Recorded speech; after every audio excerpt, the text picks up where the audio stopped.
What's going on, guys? Fight Club Podcast, you already know what it is. Number one place for all things MMA, boxing, all that. Just before we start the video, as always, look in the description. There will be timestamps as well as links to our social media. Make sure you guys like, subscribe, comment, share the video with your friends, family, whatever. Without further ado, let's get into it. So, before I start, I just kind of wanted to say we're going to be trying out like a new format here on this channel. I want you guys to let us know in the comments whether you like it or not.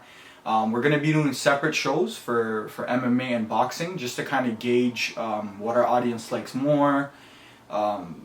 Just that kind of stuff, you know what I'm saying? So let us know if you like the change or not in the description. And we're also going to be releasing those videos at different times based on what's happening at MMA, what's happening in boxing and whatnot. So yeah, let's get into it. So the first topic we kind of wanted to cover here, Claressa Shields this weekend. If you guys don't know who she is the only two-time undisputed champion in the modern and the four belt era. She's a women's fighter. She fights at, I think, 168 right now in the women's division in boxing. Yeah, she's pretty big. She's pretty big still. And she's also a two-time Olympic gold medalist, 2012, 2016. And this weekend she made her MMA debut with PFL. And yeah, so we're just going to talk about the performance. What did you think? What are your initial thoughts after seeing it? Yeah, man, were you impressed?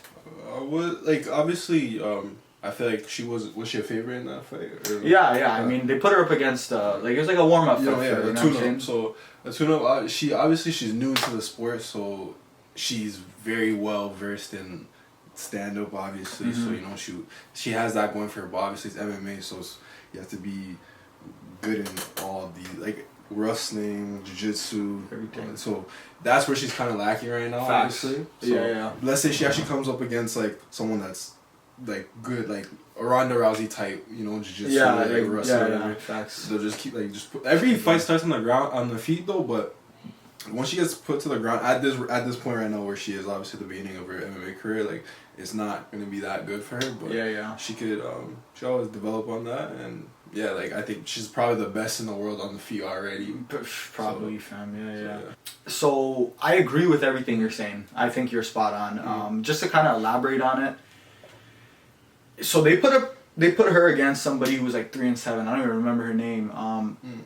But she's not even a grappler, and she's taking her down, you know. And that's to be expected. I mean, she's a boxer coming into MMA, you know. And most of these people in MMA, pretty much all of them, have years of experience, you know. Years. It's ridiculous. You guys have been doing it since they're in diapers. So, some takeaways from that fight that I watched. In the beginning of the fight, she was throwing a lot of punches, and she wasn't really connecting, but just to kind of, just to keep the distance, you know, gauge the distance. And her hands are extremely fast, okay? And that's something I think we all expected. She's coming from boxing. We already know what her hands are saying. One area where I expected it to happen, but I had hope maybe she would do better, was the takedowns. She fought somebody who wasn't even known for takedowns, I don't think. I think she's horrible on the ground, and she was still taking her down, you know, and keeping her there. I think where she really needs to focus for her next fight is she needs to work on her takedown defense. Yeah. And she needs to work on getting up from the ground, because I don't think her problem is going to be the ground. I don't think she's the type of fighter that wants to even work on the ground, you know. I think she's like the traditional striker, you know, a Connor, a Izzy, whatever, you know, a Francis, guys people who they want to fight on the feet, but they know how to defend takedowns. If they do get taken out, they know how to get up. You know what I'm saying? These are skills you need, and if you can control where the fight goes on the feet, nobody can hang with her. You know, she's knocking anybody out. It's just a matter of landing one of those punches. So. I was quite impressed as well. What would you rate her performance on a scale of 1 to 5? First performance. 1 to 5. I know she probably do a lot better. But just consider the fact that it's her first performance. What would you give it? I'll give her a 3.5. Decent. Yeah, I'll give her a 3.5 still. Yeah. I'd have to give her a 3.5. Like I said, she could improve on the takedowns and you know, getting up from the ground and whatnot. But man, for somebody coming in from a sport that's that's foreign territory. You gotta give her credit. Yeah, a lot of of these boxers would never step foot in an octagon. Facts. We're looking at you, Floyd. Why you bullying me? You never stepping in the cage. Never stepping in the cage. So yeah, I'm excited to see where her career goes. I think she has a really bright future. I mean, she didn't just become an Olympic champ, undisputed champ for no reason. You know, obviously the work ethic is there. She's coachable. So I mean, I think, you know, in the next 3 to 5 years, we're gonna be talking about her as one of the best in the world. But I take back, like, cause I don't know that many female kickboxers, so I'm gonna take, cause I can't just say, oh, she's the best in the world in feet, cause there's like kickboxing too. Yeah. So, but out of like just boxing wise, she's the best boxer in the world, like female boxer. She's got the best hands. Best hands. So we're not talking about the feet. Yeah, exactly. So, like, shout out to Holly Holmes. She's pretty good too. Obviously, Amanda Nunes, all that. You know what I'm saying? Shevchenko. Yeah. Shevchenko, stop playing. Dana, bring her to the UFC so we can see her. One day. She's not there yet. She's not there yet. She's got to level up a little bit, but I think she's gonna be there in the future. So yeah. Anything else you want to say on that? Nothing else. All right. Well, yeah. So let's move on to the next topic. All right. So let's discuss this past card, man. UFC 263 was this previous weekend on Saturday. I believe June 13th. June 12th. June 12th. First of all, I want to say amazing card. I think UFC did a great job with that. Put together a lot of great fights, a lot of great matchups. So let's start with. We're gonna be talking about the three top fights, the main co-main, and then the Diaz and Edwards fight. So let's talk about the Diaz Edwards fight first. Tell me, man, what are your thoughts on the fight after seeing it? How do you think Leon performed? How do you think Nate performed? Let me know. This was Leon's, like, because obviously he faced Bilal Muhammad, and that was obviously a very short bout because of what happened, the eye poke and everything. I'm gonna put that up on the screen. In these big spots against the sport's best. Oh, another poke. Oh, it was a thing for two guys. Oh my goodness, it was a poke. It was definitely a poke, and it was an unintentional. Unintentional. So yeah, like, so this was first time getting in there and like getting like his 25 minutes in a while. Yeah. And he showed like no ring rust. I felt he was very sharp on the feet. Absolutely. We know what happened obviously in the 5th round last minute, but he was the whole time he was putting on a very good performance. Not getting touched. Very sharp, I'd say, on the feet. Absolutely. Very sharp Leon Edwards, and you're talking about the takedowns that he got on Nate Diaz. Yeah, exactly. Like, I forgot. Bro. Even Nate Diaz had to, like, you know, I remember one of them, he gave him a pound stop. Remember, it was a nice. We saw a very sharp Leon Edwards. So cool. What do you think about Nate's performance? Nate obviously came out. He's a people's pleaser, you know. Like, people's fighter. Like, when you watch a Nate Diaz fight, you will be entertained. It'll never be a boring fight. Like, whether he's getting outclassed, because he's not necessarily like the best technician, but he's always gonna put up a fight, and I don't think he's ever really been like finished. Like, you know, he has a couple losses. Yeah, he's been finished by Josh Thompson one time in his career though. But like, he's young. He's a warrior. Like, he's a warrior. So very entertaining fight by Nate Diaz, obviously. But yeah, like, no one was expecting.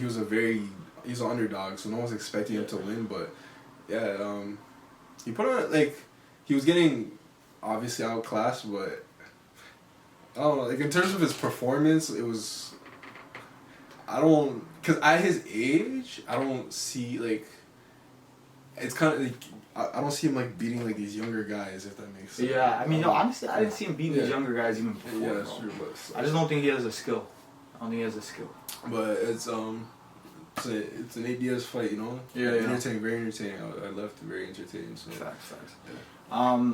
So my thoughts, really quick, kind of just what you were saying. I agree again with everything you're saying, but just to elaborate, I think the first 24 minutes of that bout were masterful by Leon Edwards. I think that was a masterclass. I think that was a perfect performance. First 24 minutes, he was landing every single shot perfectly, setting him up great, taking down Nate at will and competing with him on the ground. You know, like, Nate's not wrapping him up in his guard or anything like that, and there's a ton of times where I noticed where he would take Nate down and get up, and then Nate would just stay on his back, expecting him to come in the guard. And I think that's where his ring IQ kind of kicked in, and he was like, yeah, I'm not going to win there.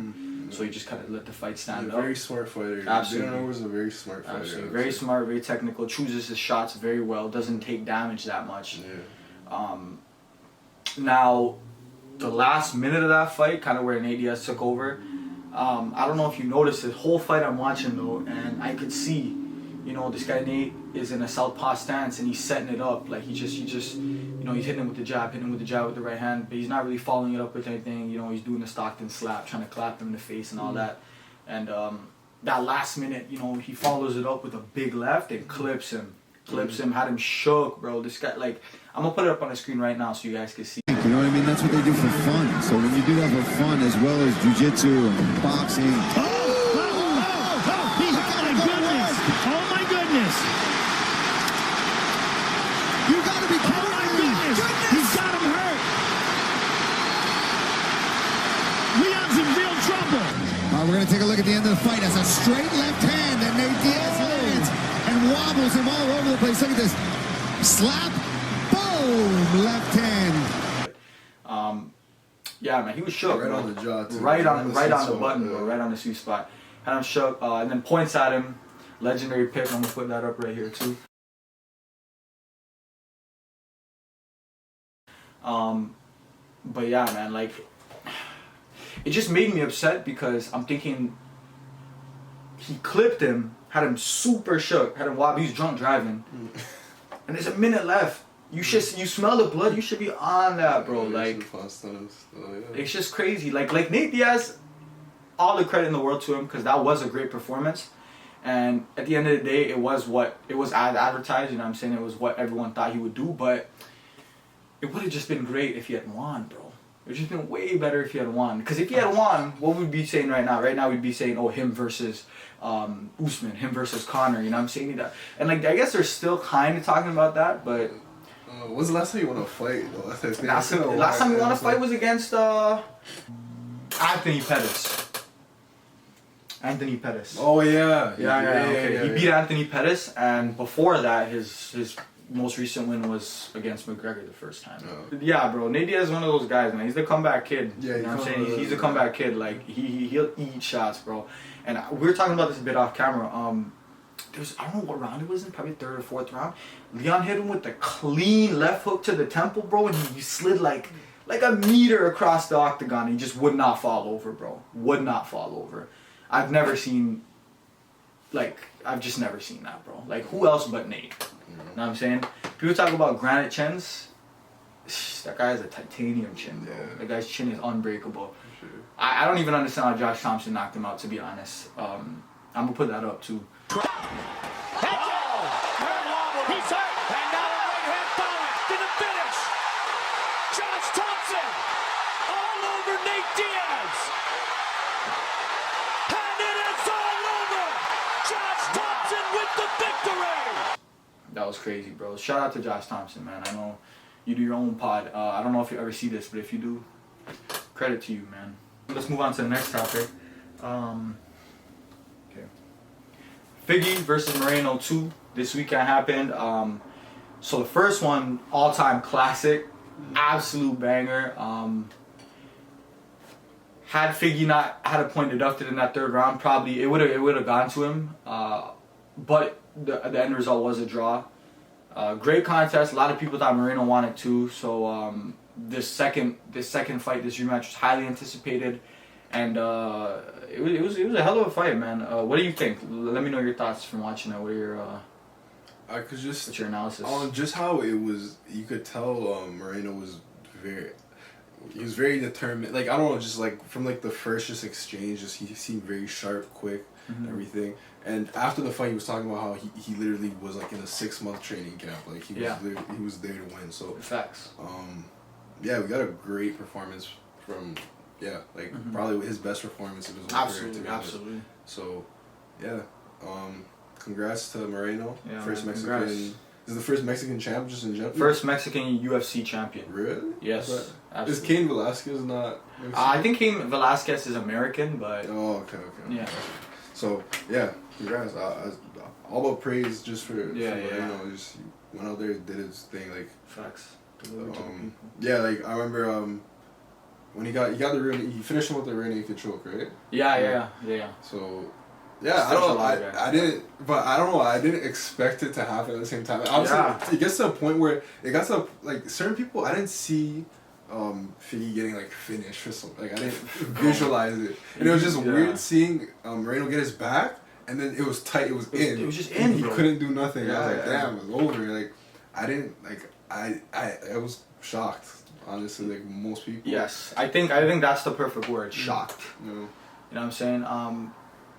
So a few things I noticed literally right off the bat in the first round before it even like finished, you know what I mean? I could tell Moreno's been watching a whole lot of film because in the first fight, and this is the story with all of Figueredo's fights, this is just the way he strikes. Figueredo doesn't really set up his punches. He kind of just moves around and then goes for big strikes, you know what I'm saying? Even his jabs, like, so just wait, boom, big one, and he'll put bare power.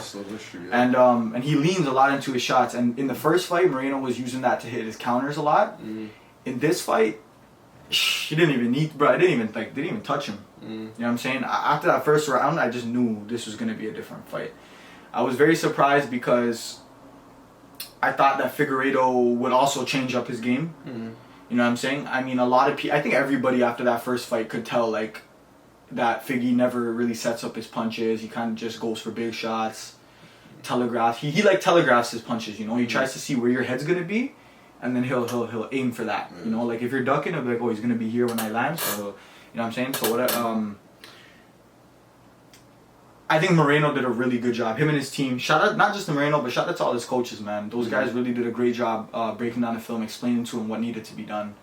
Another thing that I really was shocked by was the fact that he submitted Figueredo on the ground, because Figueredo's a master off his back. You know what I'm saying? I've seen him being taken down, but I've never seen him get I've never seen him stay there, and I've for sure never seen him get submitted like that. So yeah, bro. Shout out to Moreno, man. That was a great performance. Congratulations to Mexico for their first UFC champion. Such a rich history of fighting, especially with boxing. So many great champs. You know, Canelo Alvarez right now, Oscar Valdez. Back in the day, you know, Oscar De La Hoya. The list goes on, man. I could name them all, but you know, I don't even think this video would be too long. There's just so many of them. But yeah, man. So kind of transitioning, well, staying on the topic, but just kind of moving forward. What's next for Figgy and what's next for Moreno? Let me ask you this. Do they make the trilogy happen? Or does Moreno defend against Askarov and Figgy would most likely be moving up if he doesn't get the trilogy? What do you think should happen? The trilogy, or they should go their separate ways? I feel like obviously Dana's gonna look for whatever the money grab. So whatever makes the most money, but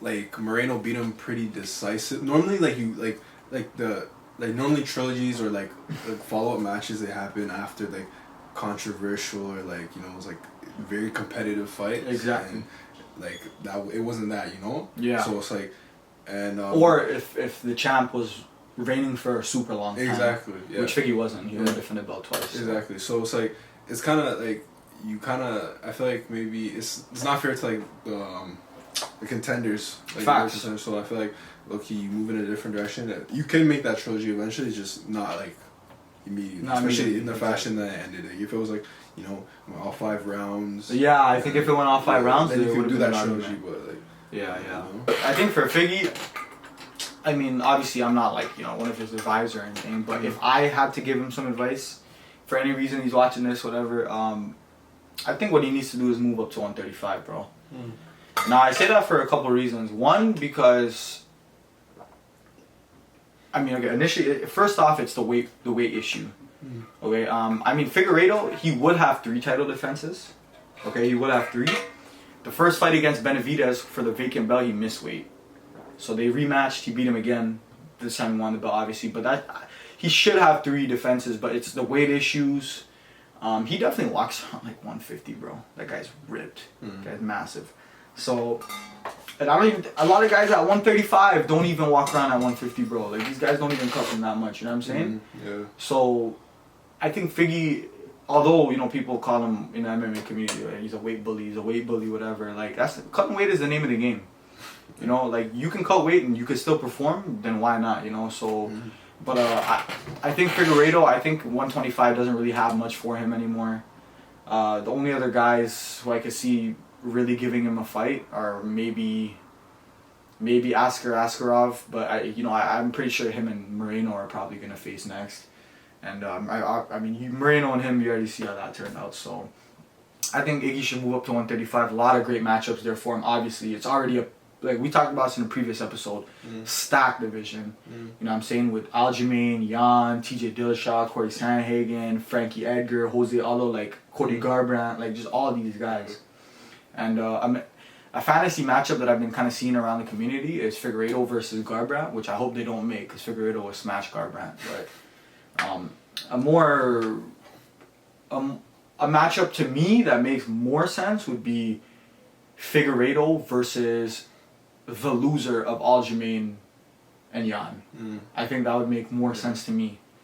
I haven't seen anybody throw that out there, which I don't know why, but I think like him versus either of those guys would be fireworks. You know, I think Figgy has the tools to compete at 135 too. I think he could be the champion. You know what I'm saying? I just think he needs to clean up his striking a little more, make it a little more. I'd love to see him versus Peter Jans. Yeah, that would be great. You know what's crazy? Actually, after the fight, and I popped this tweet up on the screen real quick.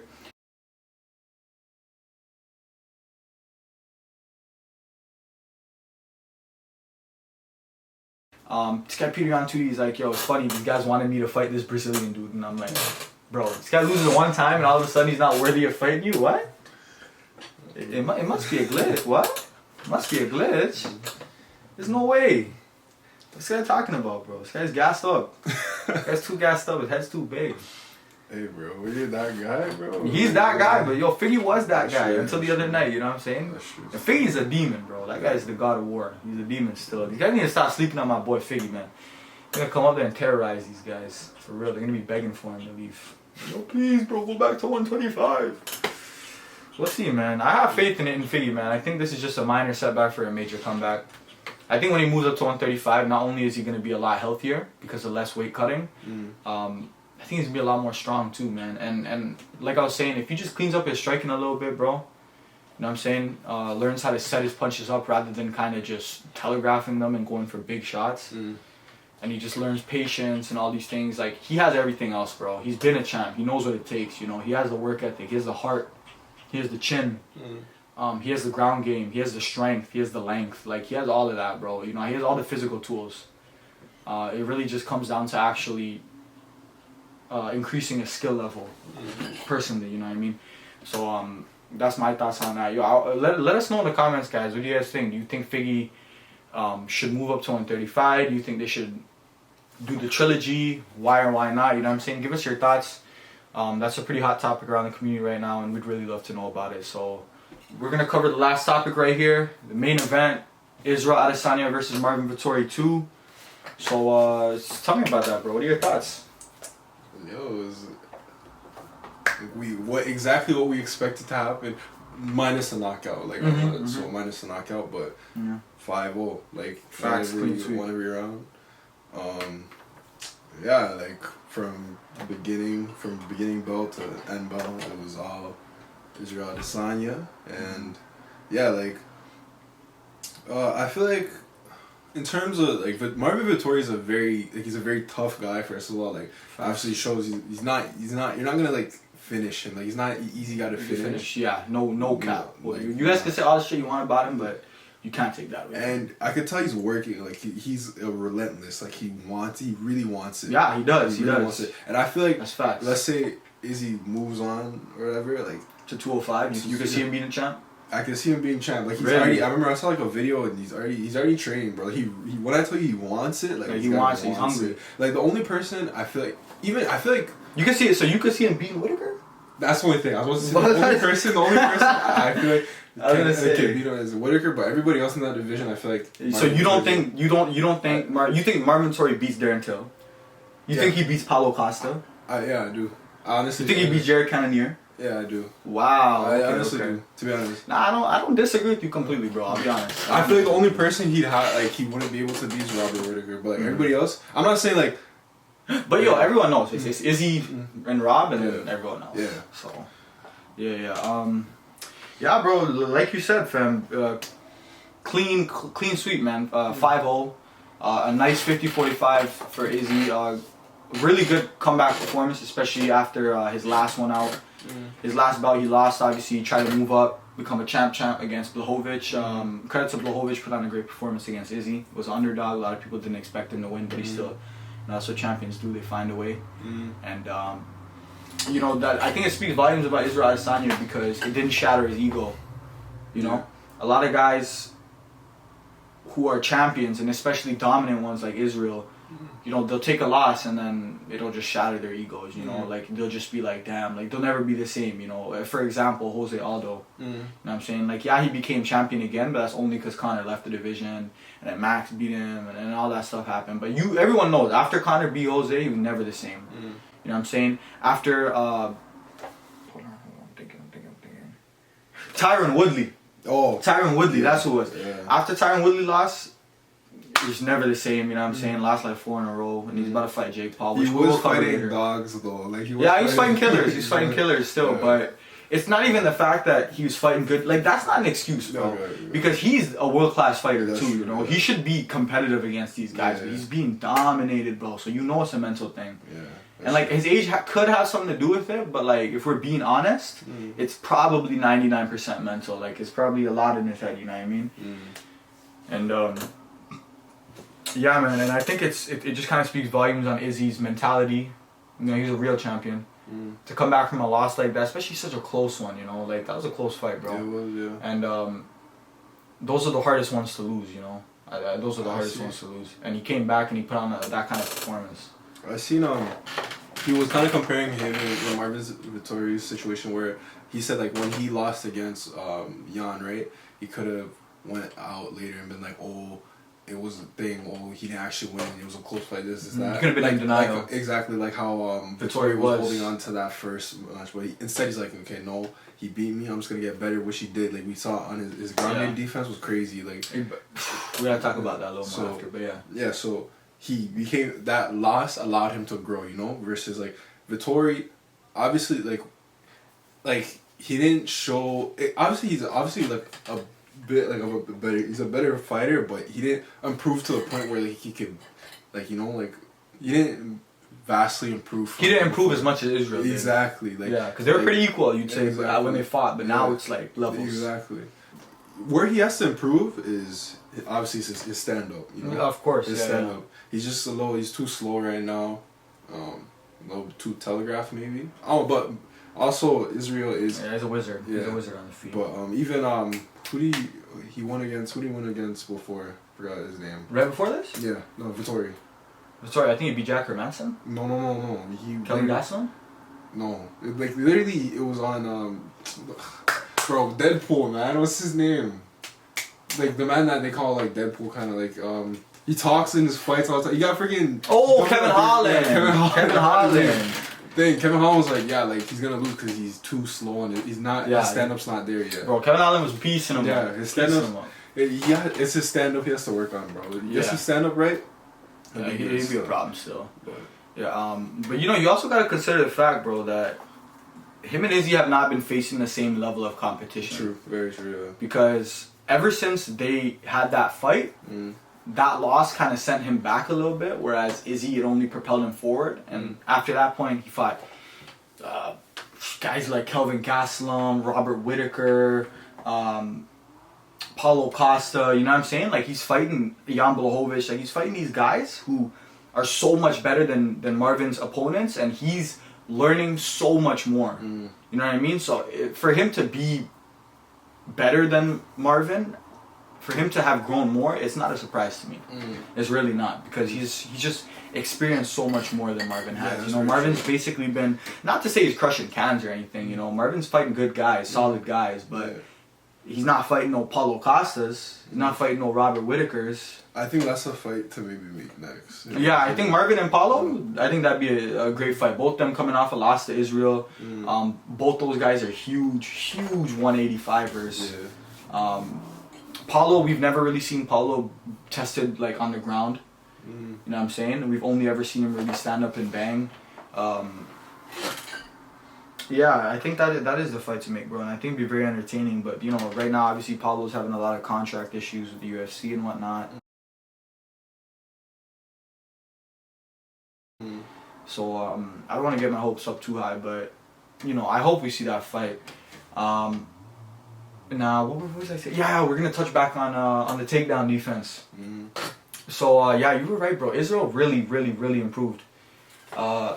I think where he improved the most, what impressed me the most, was how he was on the bottom and he was able to shake off Marvin Vettori. You know, he was able to kind of just like flip him off him and get the top position.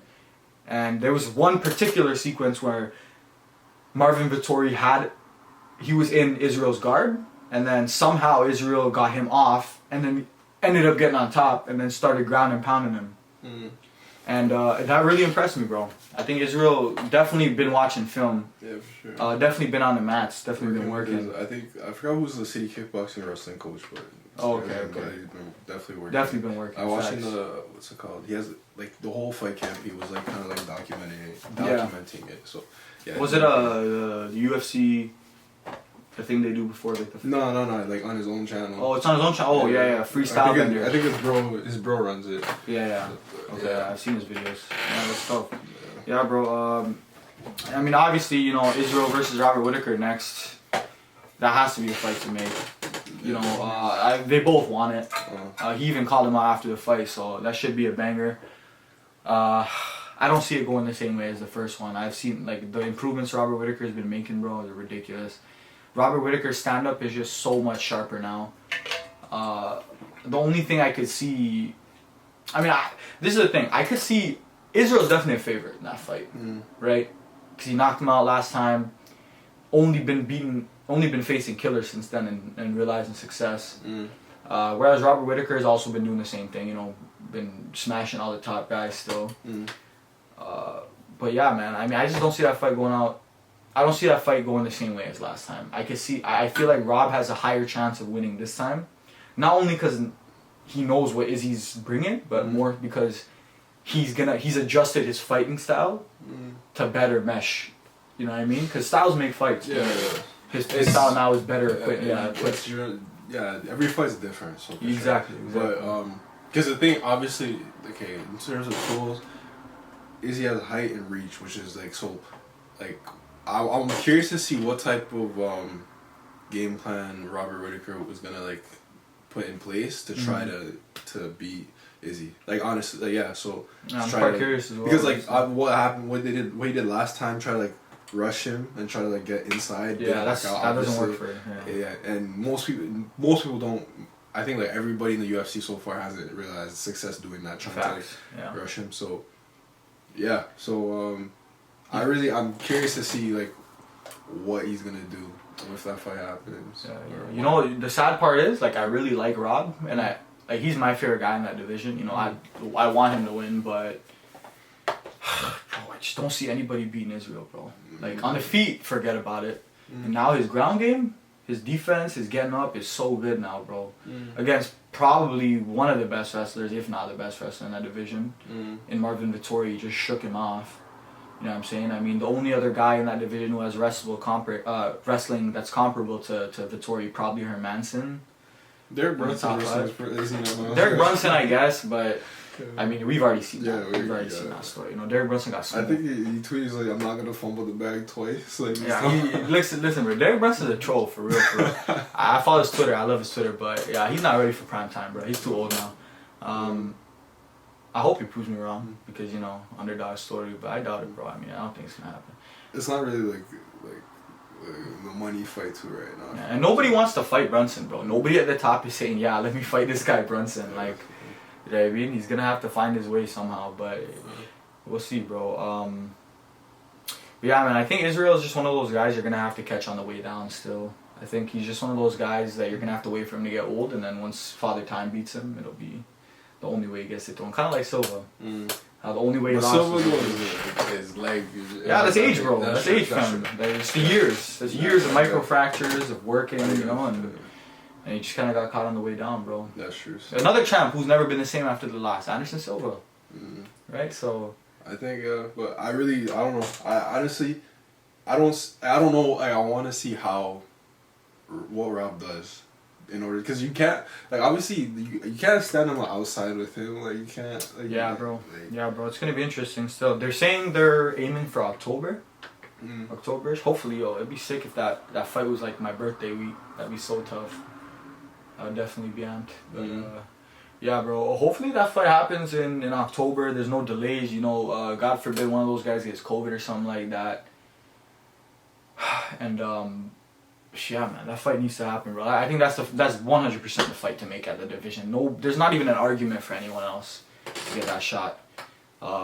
At Izzy, you know, so we're gonna see that hopefully, man. Robert Whittaker versus Israel Adesanya 2, sometime September, October, November, and yeah, man, that should be some fireworks still. I mean, everybody wants to see it, so you know, Uncle Dana will make it happen. I don't know, just play by play. Obviously, if you didn't watch the fight, basically it was classic Israel Adesanya, him controlling the distance, leg kicks. Marvin's a very tough fight. A lot of people would have like Paulo Costa. Oh my god, bro! Marvin was eating those leg kicks, and bro. He was still walking. He was still walking. Yeah, bro. And he didn't even look like they hurt him. He was just poker face. It was red, but like obviously he looked. He was good, bro. No bad steps, nothing. Like he was still moving. Versus like Paulo Costa has got done. Like the leg was destroyed. So. And Israel Adesanya's head movement against the fence was crazy, bro. Crazy stuff. I'm gonna put a clip of that too if I can find it. Marvin's pressure though, I mean, you gotta admire that. Looked like one connection there amidst the and played out like how he said like, well, you'll see by the end of like the first round. I don't know if by the end of the first round Marvin was like heavily breathing yet, but like is he like, I think he's employed, like he's like focused on breathing a lot, so you could tell like he was like fresh, like you could tell he was like not heavily breathing after. You see like the difference in kind of like energy and stuff, but yeah. And yeah, bro. Marvin Vettori is one tough son of a bitch, bro. I mean, he's gonna be back. He's not going anywhere. You know what I'm saying? He's only 27. Yeah. He's younger than like a lot of those guys in the division. Probably the youngest guy in the top 5. And he's talented, bro. Like Yannick was saying earlier, you know, that guy wants it. He's training to be a champion. He's not gonna stop till he gets it. He doesn't really care whether win, lose. You know what I'm saying? Like he's just gonna get at it. So hopefully he could come back. And I'd love to see him versus Paulo Costa, or maybe, you know, they remake that fight with him and Darren Till. I'm not too sure what the future holds, but those are two really good matchups that I wouldn't mind seeing. Or even him versus Cannonier, bro. You know what I'm saying? Cannonier is coming off a loss too to I think it's Whittaker. No, I think Cannonier and Gastelum are fighting. I think Cannonier and Gastelum are fighting because Paulo Costa he pulled out of that fight actually. So yeah, forget about that one. But yeah, Darren Till and Costa are also great matchups for him. Now, what are you saying? No, I'm saying Marvin, like, you really thought he won at the end. Like, Stop trolling. I was like, guys, he was like, I don't know. No, but you didn't see how this guy like had his hand raised and everything. Like this guy's a clown, bro. This guy's a clown, bro. Really thought. And his corner was telling him that you lost that round. Like at the end of every round, you lost that round. You lost that. He's like, nah, bro. I wouldn't be surprised if this guy's a new corner. This guy. Like, I don't believe it. But that would be hilarious. That'd be so funny. Next time he comes out, just all different people, all different coaches. He's gonna win and he's gonna be like, yeah, you know, I had to make a change. All my coaches are too negative. All that type of shit, bro. That'd be hilarious. Yo, I need to find clips online of his corner being like, you lost that round, you lost that round. I need to put him in here just for shits. That'd be hilarious. Anyways, guys, thanks for watching Fight Club Podcast. We're gonna be releasing 2 episodes this week, 1 MMA, 1 boxing, and yeah, besides that, thanks for watching, guys. Make sure you follow all the social medias in the description, timestamps below, like, comment, subscribe, and share the video with your friends and family, man. You know what I'm saying? So yeah, till next time, guys. Fight Club. See ya.